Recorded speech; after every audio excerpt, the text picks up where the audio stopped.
Guys, আজ এক সপ্তাহ ধরে নিরামিষ খেতে খেতে মুখটা আমার পচে গেছে। এসে দেখি রীতিমতো বরমশাই মাংস এনে রেখেছে। তো ঝটাপট তার জন্য রেসিপি তৈরি করে ফেললাম। সাথে গরম গরম বানিয়ে ফেললাম চিকেন কষা আর সাথে চালের আটা রুটি। সো গাইস, দেখে নাও কি কিভাবে আমি রান্না করেছি।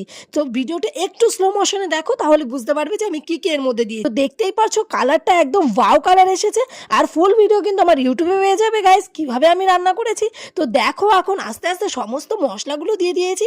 আর এই দেখো মাংসটাকে ম্যারিনেট করে রেখেছিলাম, সেই মাংসটা দিয়ে দিলাম। আর সাথে দিয়ে দিলাম একটু আলু। সো দেখো গাইস কত সুন্দর হয়েছে মাংসটা। আর একটু ঝোলটা কম রেখেছিলাম। আর সাথে বানিয়ে ফেললাম চালের আটা রুটি। এই শীতকালে খেতে যে কি মজা লাগবে গাইস, আমার তো জিভে জল চলে আসছে, মনে হচ্ছে আমি আবার বানিয়ে খেয়ে নিই গাইস।